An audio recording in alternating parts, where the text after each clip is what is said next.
可是美国最近呢，发生了一连串的事情，包括过去1个礼拜至少发生四次的空难，到底这中间有什么样的一个事情或者是发生什么样的状况呢？我们先来看看这个最新的消息是，昨天2号上午在德州的休斯顿机场，有一架客机因为引擎出问题，冒出了浓烟观众朋友，您现在看到的画面是机上有很多的乘客惊慌失措，并且呢，机组人员紧急疏散旅客，要大家赶紧逃离机舱。这是昨天发生在德州。不过我们看到呢，其实还有更严重的空难发生在台湾的新春期间。我们先来看看美国的运输部部长他说，可能是因为我们的航管系统太过老旧，也是这个飞安频频出状况的原因之一。他说，国会已经讨论很久了，我们国家的航空系统是古董级的。很多使用的系统都是2战时期留下来的，所以这个部分要改进。那另外我们看到呢，发生在更前一天的这个费城空难这个状况也是很惊人的。请导播让我们看看当时的画面，造成了7死19伤。有人形容这是末日的景象。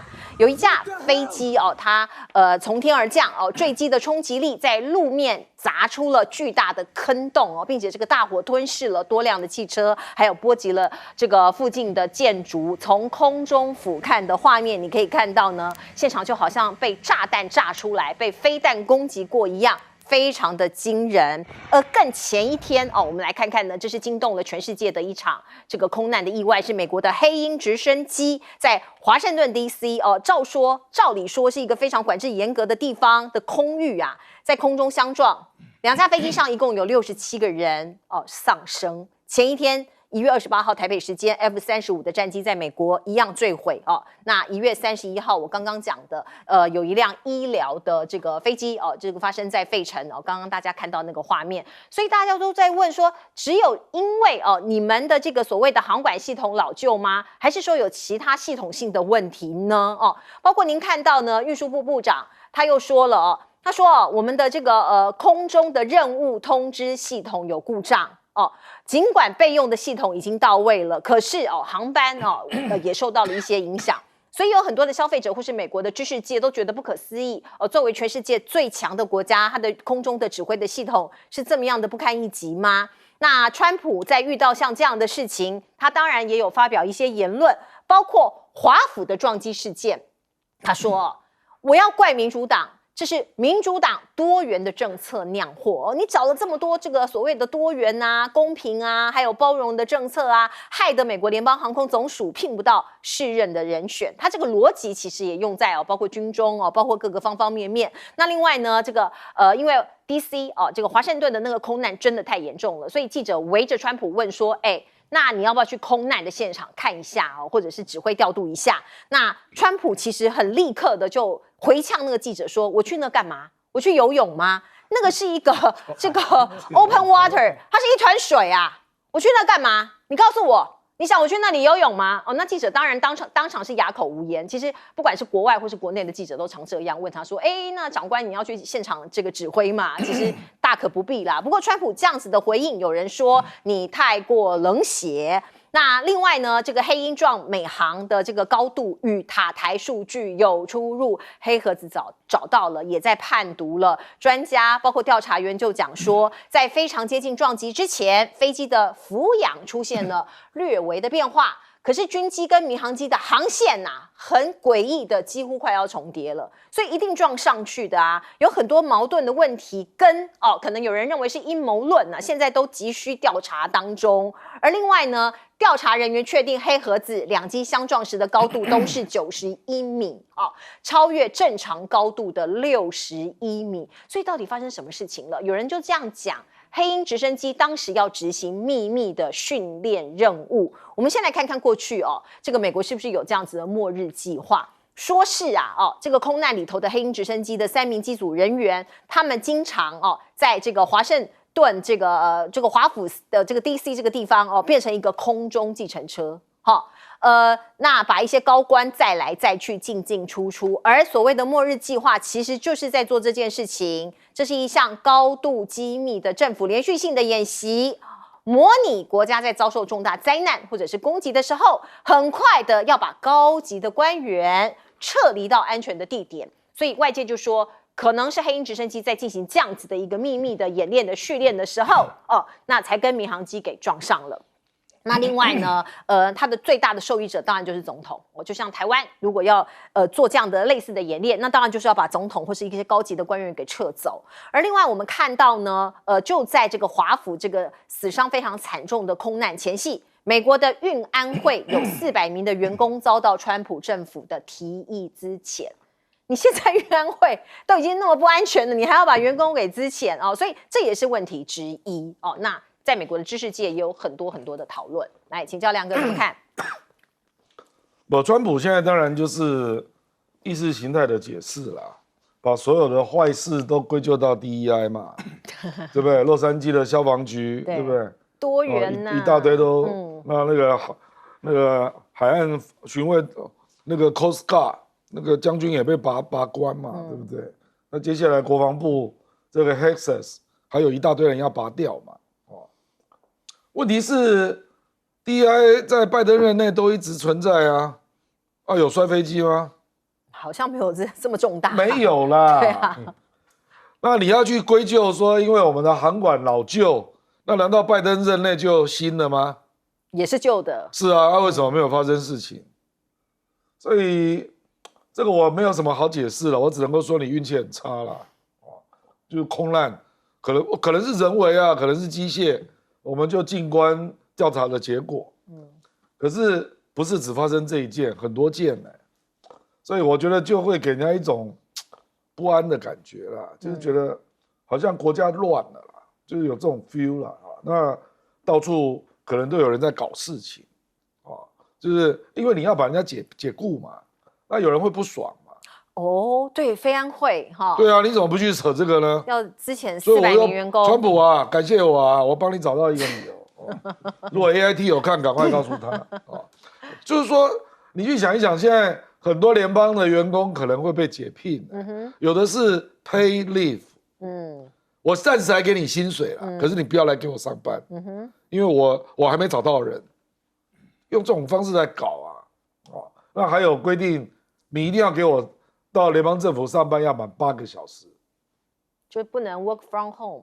不，以前有些人可能是比较有弹性嘛，他都不准，你知道吧？就回到 old school。所以我讲白了就是说，我认为联邦政府里面一定有很多人有怨气那这个会发生在哪？我不敢说是空安啦，你未来会在川普的很多执行的细节不断被爆料，不断有人故意给你扯后腿，捣乱。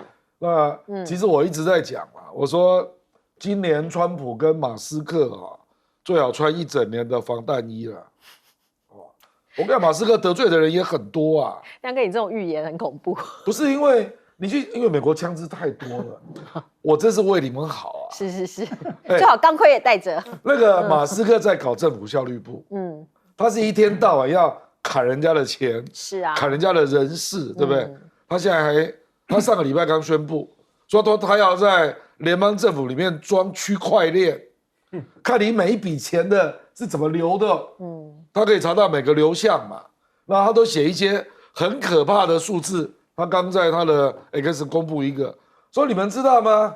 美国的五角大厦一年吃到6000万美元的苏西。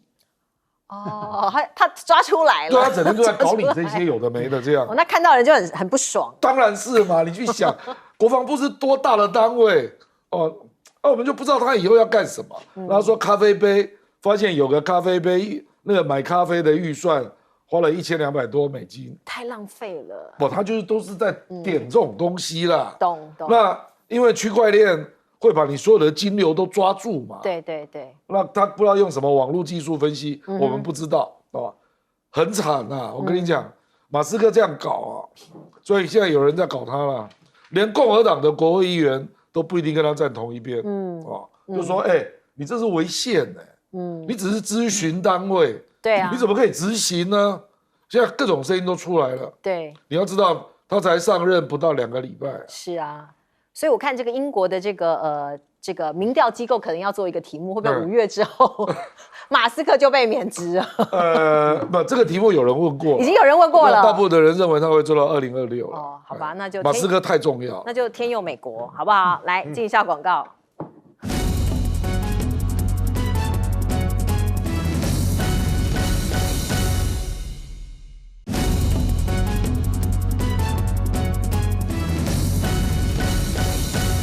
好，我们请教彬哥怎么看美国的这个飞安事件？我想这几年美国真的是，我想不折不扣就是得了鸡瘟，先是波音，对啊，那现在又是这个东西，而且这个频率实在是高到吓死人。对啊，这个老实讲，空难是非常非常极少数发生，飞机理论上是比汽车安全的东西，你现在搞到现在人心惶惶。那我个人认为，它恐怕是整个结构性的问题。你说它的航管老不老旧，是真的老旧。我记得快30年前我就看过美国电影在演他们的航管系统有多老旧。那经过了30年，到底有多少地方更新了？据我所知，美国很多中小型机场，它还是维持那种2战时期的装备。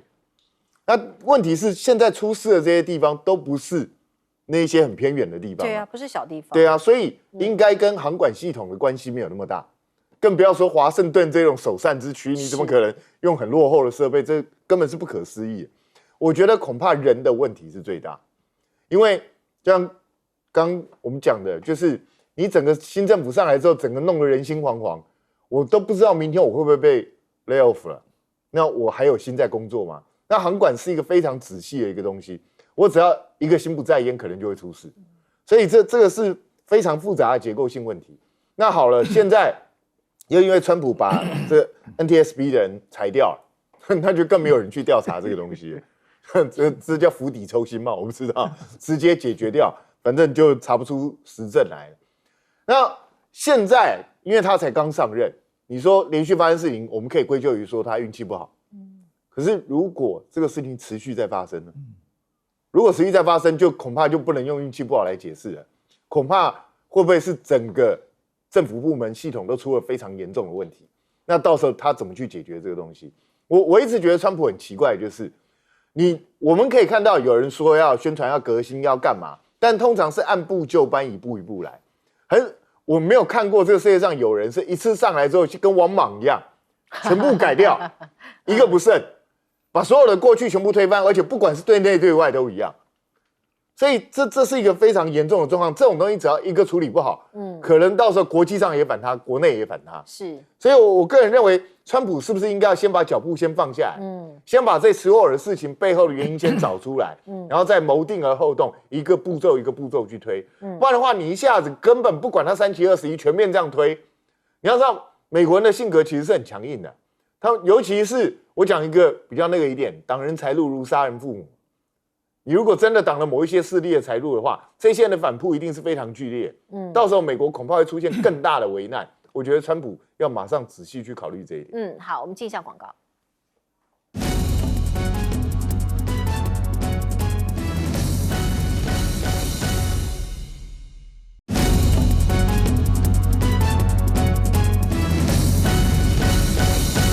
好，我们最后时间留给江老师。好，关于这个黑鹰和民航机的撞击事件啊，这成了一个大新闻，纷纷攘攘。不过现在越来越清楚了，就是那个黑鹰直升机上有3个人嘛，那后面有一个机工长，机工长的爸爸出来愤怒指责，说是那2个驾驶员的错。然后那架民航机也有一个驾驶员，他的父亲也出来对记者说，指责那个黑鹰的错。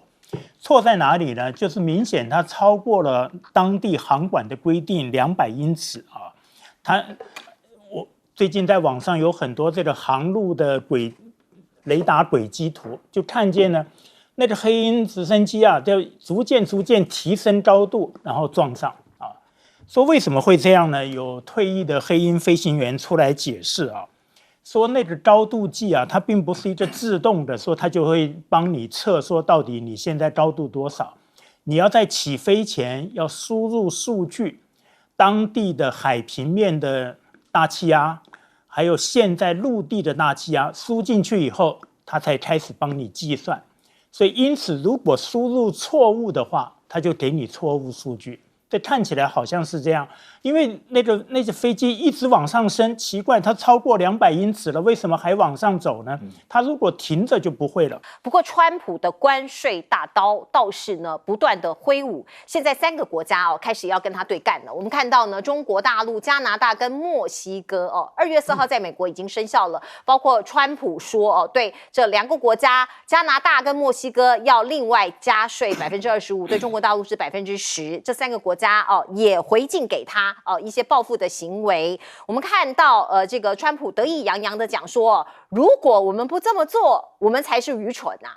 因为美国跟加拿大、墨西哥还有中国存在着重大的赤字，欠了这么多的钱对方欠我们这么多钱，所以我们一定要把钱给拿回来呀！我们现在不蠢，我们现在搞聪明了。可是呢，《华尔街日报》却说这是史上最愚蠢的贸易战。他说，如果北美的贸易战持续下去的话，这是史上最愚蠢的贸易战之一。显然，很多经济专家、很多的媒体没有站在川普那一边。而另外，加拿大的总理杜鲁道他就讲说，我们会报复我们会对这个美国的商品课征一样25%的报复性关税。那中国大陆当然也说，我们要向WTO 提起诉讼采取反制的措施。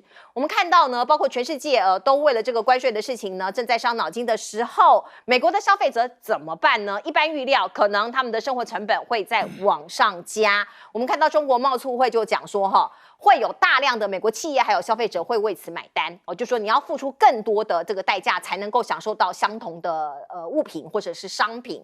而另外呢，加拿大跟墨西哥2个人背靠背他们是美国的上下2个最大的邻国，他们看起来在通话，在讨论对策并且说要深化2国的合作关系，做什么呢？当然是对付美国了。而另外呢，白宫就说了，如果你们这些国家敢报复的话，我会再加税，很硬所以川普不怕那未来怎么发展，大家就等着看。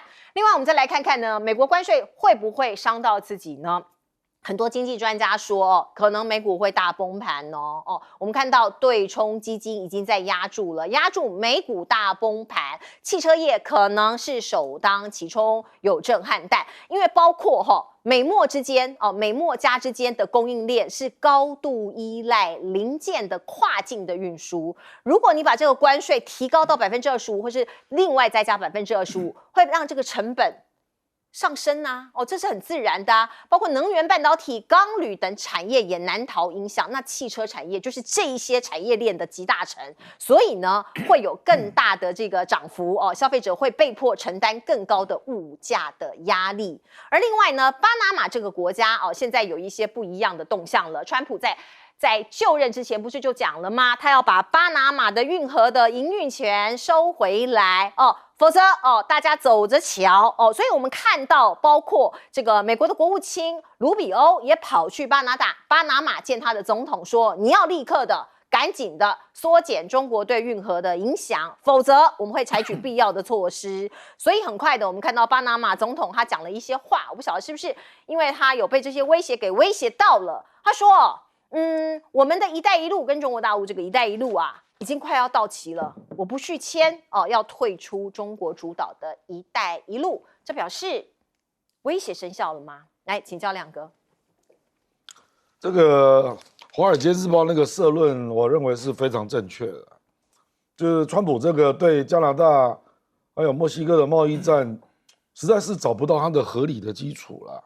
比如说加拿大出口到美国最大的产品就是原油，那高达这个925亿美元相当于其他的总和还要高了那第二个就是汽车那墨西哥都是汽车或者汽车零组件那美国目的是什么呢？川普不是要让油降价吗？对啊，那你对加拿大的油925亿加25%，那这样油怎么会降价呢？那第二个就是汽车而且这个汽车大部分都是美国公司因为当初我记得是因为工会的理由，所以他们就跑到加拿大设厂，然后再回销美国，这已经很久了，大概有30年以上了那墨西哥更是如此，因为全世界所有的汽车厂都跑到墨西哥嘛，为了那个免关税啊，所以一样嘛，就是你把那个老百姓买的买车是美国人都一定要买的啊，那这个怎么不会引起物价的立即上涨？这必需品啊，就不知道他要干什么啊。那比如说以中国，他这次用的是对美国出口的那个具体的额度啊，那当然就变成墨西哥第一嘛，那中国第二，加拿大第三这样啊，不是贸易顺差哦，是出口的金额啊。好，那这3个加起来，出口到美国的有这么1兆美元。你把1兆美元，一个加10%，两个加25%，这个就是立即物价上涨嘛。不然进口商难道会自己吸收吗？那不可能的。当然，你美国政府有收到关税，可是谁倒霉？中下阶层倒霉嘛。消费者对。所以你的目的是什么呢？哦，目的说，哎，你对我美国不公平啊，那结果那个问题是你美国卖过去的东西，加拿大火大了。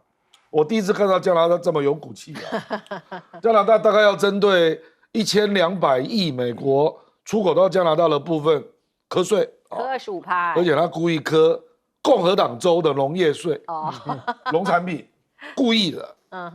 事实上最了解美国政治就是加拿大人呐，所以我跟你讲，现在是杠上了。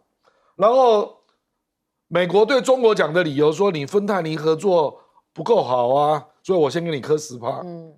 中国大陆就说，那芬太尼的合作可能会失败啊。所以我跟你讲，没有人理他了，我就看你怎么办啊。那个伦敦已经开盘了，那个 Poly Market 政治期货市场啊，你认为美国对加拿大关税5月之前会自己取消的有52%，那美国对墨西哥关税，你认为5月前会自己取消的47%，就没有人看好你了。那我认为他会越来越自取其辱，比如说他接下来第4大就是欧盟。你没有发现美国对的人都是盟友啊？是啊，对不对？都是啊。加拿大、墨西哥、欧盟，对。那接下来就是日本、韩国、台湾，通通都是他的盟友啊。那当然，可能日本、韩国、台湾比较乖啦，不敢反制啦。我跟你保证，欧盟一定反制的。所以你就等于是跟加拿大、墨西哥跟欧盟是公开在那边打关税战而且你川普用一句话来唬人家，说你们只要报复我就再加。对，你报复好，人家报复了，你再加吧，你加拿大再加看看，到时候你的石油会降价，我输你。所以我觉得这个简直是莫名其妙的贸易战啊，不知道他的战略是什么。那你也不会因为去恐吓加拿大就可以拿到加拿大啊？难道你是要加拿大卖给你，要跟你合并吗？51周，他连贸易关税都不让了，怎么可能在国家主权领土上会让你？所以我觉得这个就是一个完全没有策略规划、没有沙盘推演的一个贸易战啊。所以真的是把那个《华尔街日报》给气炸了。是，《华尔街日报》其实是比较亲川普的，写了这种社论说是有史以来最愚蠢的贸易战。对。所以可能这个挥刀没有砍向别人，就已经先自宫了，有可能是这样子。来请教彬哥。我是觉得他这个战略我实在是看不太懂，他是单纯只是想要兑现自己的选举诺言吗？因为正常来说的话，我们大家就讲嘛，你最起码是先联合次要敌人打击主要敌人，理论上应该是这样。结果他现在是不啰嗦，这个加拿大、墨西哥、中国大陆，这3个国家就已经10几亿人了。然后再加上，如果他已经讲他下一步马上要对付欧盟，那这已经加起来全地球超过1/4的人口。你一次对抗全地球1/4的人口，美国真的觉得全世界都会屈服于他吗？目前我们可以看得出来，有2个国家已经说了，一个哥伦比亚说了很害怕，因为他本来不愿意接受移民的，现在在美国的压力下被迫愿意接受。那巴拿马现在也说了，他说那我取消"一带一路"好了，但是巴拿马大概也只能说到这个程度。因为你再说下去，如果真的让巴拿马运河的控制权直接交还给美国，我看巴拿马内部自己要暴动，绝对不会是这么简单的。所以我觉得川普应该要仔细去衡量。我觉得商人是这样，你要去给人家施压，你应该要先考虑到对方能够承受的压力底线在什么地方。你如果压力一下给过头，那就是让对方没有得选择，只有跟你对干。因为不这样做的话没办法。那他现在采取一个非常奇怪的策略，他先对自己的盟邦下重手，然后下完重手之后，他现阶段对中国大陆的关税还比对墨西哥跟加拿大轻。这个我实在是不懂，这到底是什么逻辑？然后他去弄这2个国家，刚好怎么样？他以为说好，我提升你进口车的关税，那这样的我自己的那个汽车产业就会蓬勃发展。这什么逻辑？他们自己的零件50%-60%是从加拿大跟墨西哥进口。对，那你到底在干嘛？对，我就不懂，你直接国内的成本就直接上涨。所以这是我不懂就是现在是川普一个人在一意孤行，就是他整个团队没有人能够跟他说上话。那美加墨汽车根本就同一个供应是啊链，基本上就是一样啊。大家其实都是为了适应美国市场的生态去布置出来，花了几十年布置的东西，你这样一下把它打散，而且是毫无理由的打散，我真的不懂，这根本就是在完全是走向自取灭亡的一个状况。所以我觉得英国那个调查是还蛮有道理的，就是可能他自己试个2-3个月，因为他现在自己也知道会有一定的程度的痛苦，但是恐怕不是一定程度的痛苦，我看是越来越痛苦。那当越来越痛苦的时候，民意逐渐开始反弹的时候，川普真的能够顶住这样的压力吗？我是非常非常怀疑。所以我觉得美国自己要去考虑到一个状况，就是以美国现在的国力，还有它能够采取的作为，你对中小型国家也许可以产生适度的压力，压制他们。但是你对大国，特别是你跟他是互相依存的大国，我觉得你采取这种东西，我看美国这样子乱搞下去 ，GDP 掉恐怕不止1.5，搞不好会更多。是没有错。这个我不晓得川普到底算盘到底是怎么打的，可是现在看起来，经济专家还有媒体都不是很看好。江老师，是墨西哥的经济部长就有列一个清单，他说美国出售的电冰箱3个中有1个就是来自我们，汽车有1200万都会受到影响，电脑是4000万户，总价大概70亿美元。电视机是3000万户，大概都得多付20亿美元，他就列一个清单。但是我也想过川普也不是一个笨人他为什么会有这样的底气呢？后来我看了他新任的财政部长讲的话，我想说不定这是有点关联。他的财政部长是一个狠角色他说我有333政策，什么呢？就是财政赤字要从 GDP 的 6.4%， 就是在拜登任内的要降到 3%， 这样就省钱了。GDP 年增长不能现在的2多，要增加到3，第3个最厉害，就完全不管任何环保禁令，石油增产要到300万桶用300万桶。那石油增产呢，照川普他自己也有讲过，当石油增产以后那所有的物价呢，因为其他很多产业都要用汽油作为原料嘛，那所以通通都会降价。一降价之后呢，那么就会抵消了可能关税带来的通货膨胀。我想这是他的一个赌注吧，不然除此之外我还看不出来还有什么别的方法他有什么别的逻辑来讲这些事情。那就看看说这个中间它的石油想增产300万桶的这些时间差会不会能够达成。川普已经说了，他不管所有的环保禁令全部都要通通都可以开采。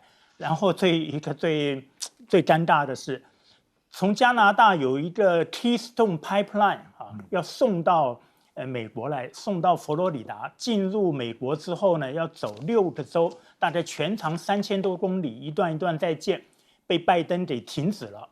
那川普说他要恢复，恢复，那你又要对这个加拿大的石油又要出重手，那这怎么办？这让人看不懂那说到这个卢比欧他跑到巴拿马去，他在出国前他接受访问他有说。他说这个巴拿马运河的2端因为都是被中国在香港的一个公司控制的，他相信说呢，中国共产党会下令叫他封锁，就会阻止美军过去不过呢，我倒要问一下，那马六甲海峡呢？美国在新加坡有驻军、有飞机、有空军基地、有海军基地，它不是控制马六甲海峡吗？那大陆的石油80%都是船运走马六甲海峡的，那这怎么办？怎么说呢？所以这就是双标，对，我可以，你双标不行啊，某种程度是这样的。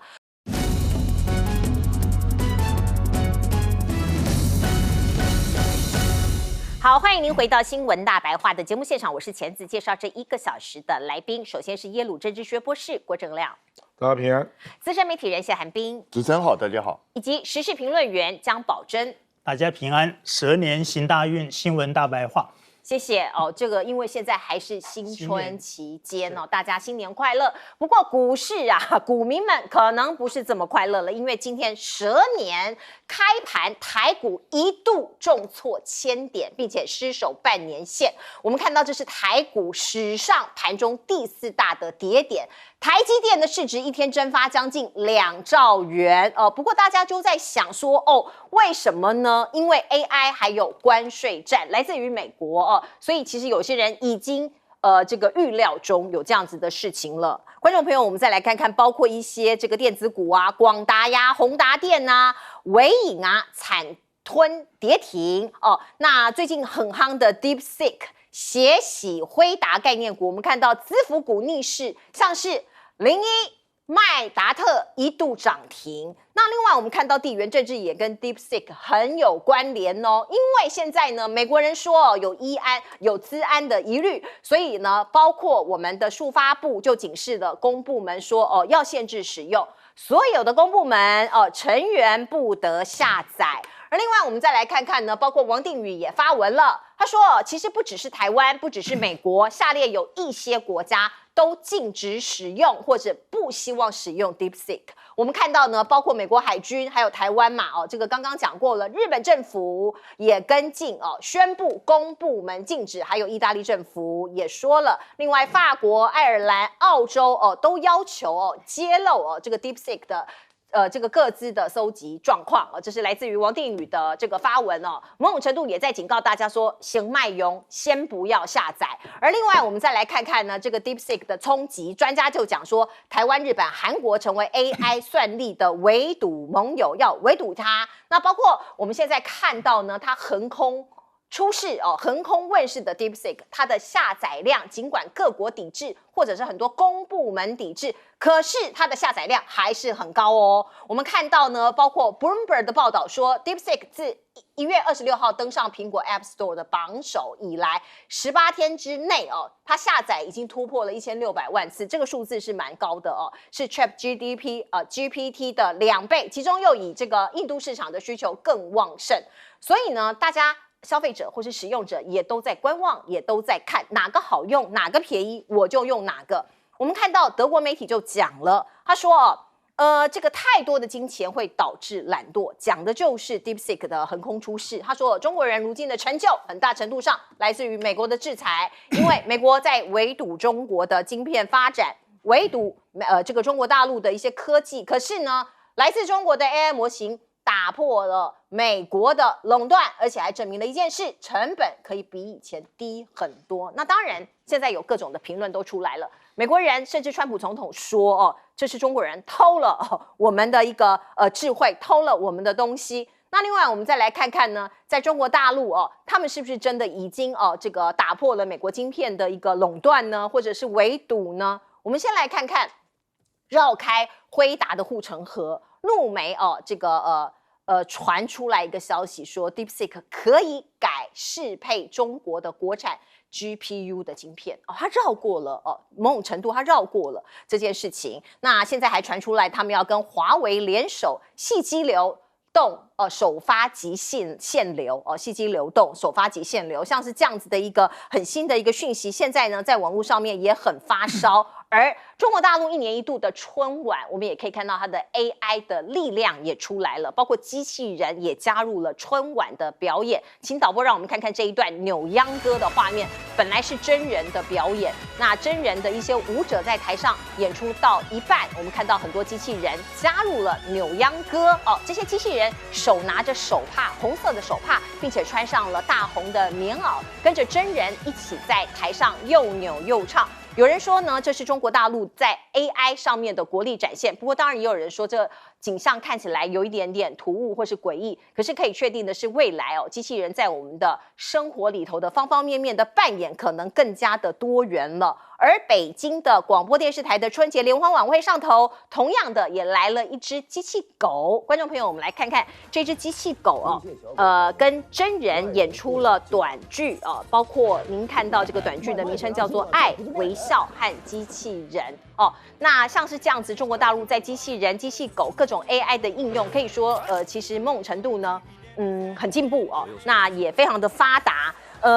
我们看到外国骨骼机器人带你上秦山这个上泰山，这个网络上面说这个可以登珠峰吗？这个也是在网络上引起一些讨论，因为像是以前大家知不知道有些挑夫是真人的挑夫，那现在如果像是泰山啦或者更陡峭的这些山呢，如果可以用机器人或是外国骨骼机器人，那不是很省力吗？而且没有一些劳动真人这样子的一个疑虑，或是虐待劳苦的这样的疑虑，所以这是未来我们的新世界吗？那东方跟西方，或是美国跟中国大陆的竞争，现在的进程或是结果到了什么样的地步呢？来，先请教亮哥。这个全世界在讨论 DeepSeek 大概只有台湾纯粹从政治角度了，因为中国大陆的网络产品它本来就有网信办，所以它本来就是做言论管制的那美国怎么会不知道？可是美国现在 NVIDIA 都出来肯定这个作品那微软已经上架了，上到它那个 Azure 然后那个美国有一款很多人在使用的智慧搜寻的 APP 叫 Perplexity， 它早就把 DeepSeek 作为搜寻引擎之一那人家都有一些专业的分析，我们台湾都不讨论的所以它确实有一些技术。那有一些技术，比如说我随便讲一个啦，比如说他就说美国讲的嘛，说他是不是用了那个 OpenAI 的资料，那这个技术叫真六法嘛那真六每一家都在用，不是只有他用问题是为什么他可以把那个资料，比如说抽取出比如说1/15，那为什么达到的效果是一样的？这个才是技术因为我们这个叫做什么？这个叫专家混合，用 MOE 的技术，而不是用所有的数据进来统计。那当然，因为它取量少，所以就会省钱嘛。可是为什么可以达到同样的效果？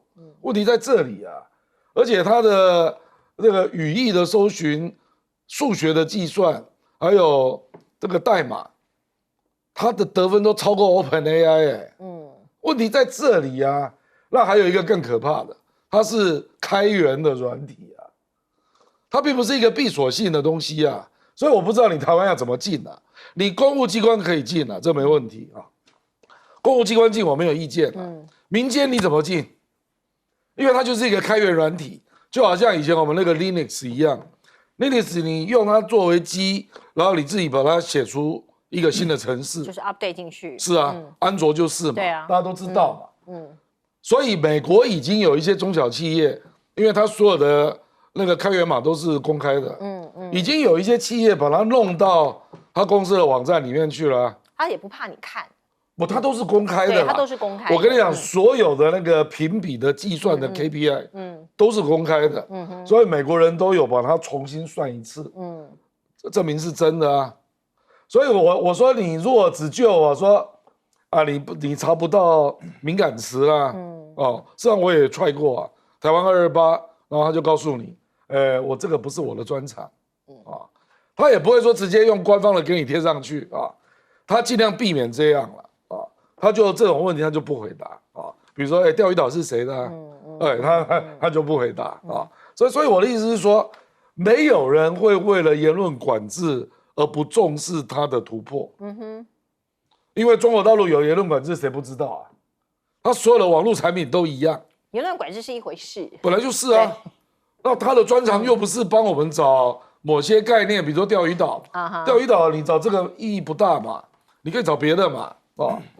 它的重点是对很多中小企业来讲，它够用就好。它不需要用到 OpenAI 这么高档所以就变成现在大家就没有办法评估它到底冲击有多大。比如说 OpenAI， 它比较高档的1个月要200块美金呢。对，那我为什么要买？对，中小企业它就不会买嘛。那这个会流失多少订单？重点在这里。然后那个冲击更大的是那个 Meta，就是祖克伯的 那个喇嘛啦 ，LLM 啊，那个就是大语言模型里面号称做的最好的。它现在刚出来之后，那个 Meta 内部大家人心惶惶啊，就觉得奇怪，它的语义啊，各种东西为什么算出来不输我们呢？然后可以用这么少的钱，那这个就会造成以后你这个 LLM 要卖给谁啊？冲击很大，一样嘛，对不对 ？OpenAI 也是一样啊，就是我不是说他们做的不好，而是他用了把所有的资料都收进来，所以就要用非常多的 GPU 嘛，高阶的 GPU。那个没有错，你一定是做的比人家更大规模。可是，一般中小企业不需要用到这里啊。一般的，比如说我是小老百姓，我方便我用啊。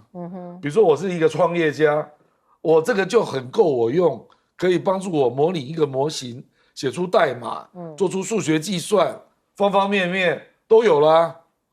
所以现在这个市场的冲击有多大，美国不知道，还不知道，可能还要再看。所以还会跌啦。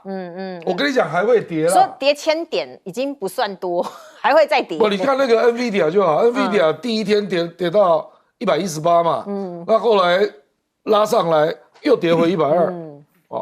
那人家就在想说，那我为什么要买那么多高阶的 GPU？那这个是唯一的路吗？人工智能一定要这样走吗？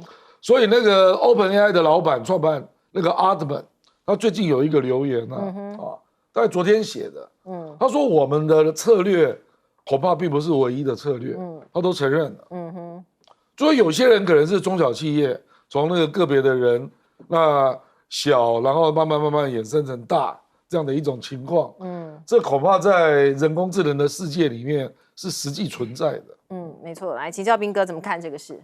其实股市会跌这么多，除了 DeepSeek 之外，另外还有川普的这个关税战，对啊，所以现在台湾到底会不会被卷入？会被卷入到情况有多严重？目前都还在评估中，所以我觉得这一段时间动荡不安是很合理的。如果到这样还不跌，还开出大红盘，那才奇怪。我觉得那台湾肯定有问题啊。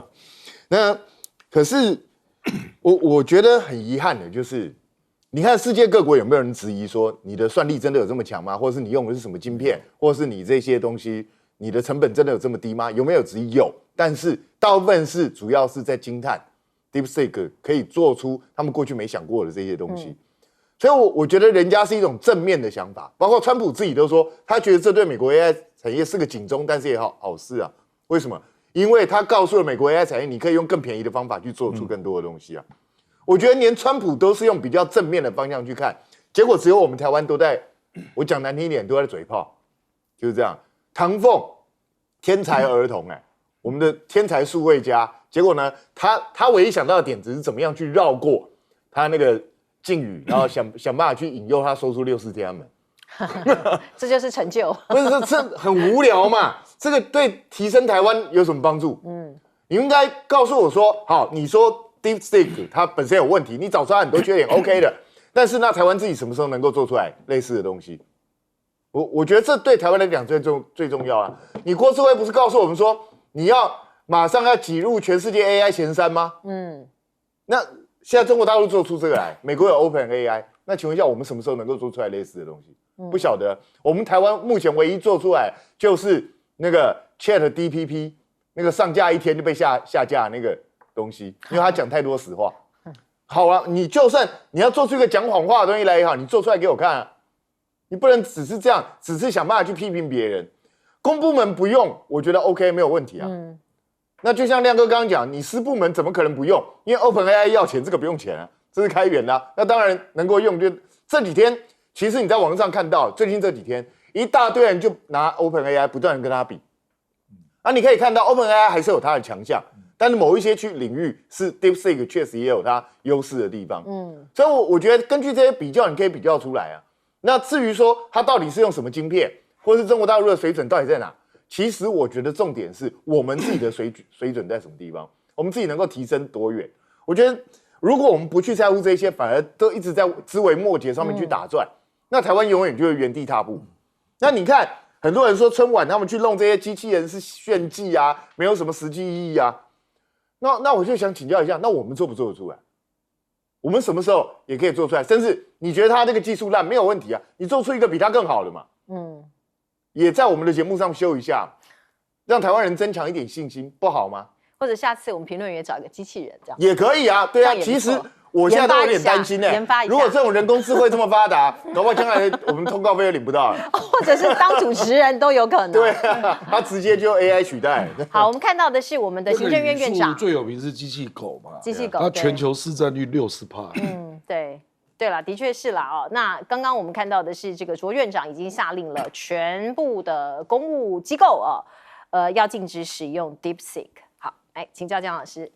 好，这个 DeepSeek 因为它是开源的、免费的，所以大家在使用它的时候呢，就不会很谨慎，说是做商业啊、科学啊的用途，就变成无所不用啊，什么都问他。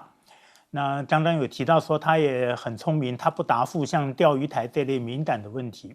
但是我有大陆朋友跟我传来呢，说他有问 DeepSeek 的问题，说蔡英文女士是伦敦政经学院毕业的吗？那他有答复，我就在这里不重复了，免得又被说成是认知作战啊。所以这一点呢，好像他就没有顾忌，他就会回答。这个美国海军先说不用，然后很多州啊政府都说不用它啊。川普的新任商务部长卢特尼特，他在参议院接受这个听证，就是任命听证的时候，人家问他很多问题，最后问到这个 DeepSeek， 他怎么回答呢？他那时候马上啊，这个神情都转变了，变得很酸。他说这个 DeepSeek 啊是偷盗了我们的东西，我会阻止，而且呢，他说做出来这么一个 dirty cheap， 就是说既肮脏又便宜的东西，就是非常的不屑。然后说我们一定要阻止他，然后除了不把晶片给他，还要用关税阻挡，就是让他的科技不能发展。这一点其实很多人很早就说了，其实大陆方面啊并没有什么特别的罪过了。主要的罪过就是他追上来了，他要超过美国，那美国是不能忍受这一点，因此呢，就产生了这么多的冲突、贸易战啊，禁这个禁那个啊等等的。在最近呢，说 DeepSeek 也遭受到骇客的攻击而且说大部分通通都是来自美国的网站攻击它。那大陆很多网媒还有电讯公司呢，都联合出手要来保护它。DeepSeek 到底会造成什么样的冲击？我们现在都还不知道哦。那未来大家也都会在持续观察。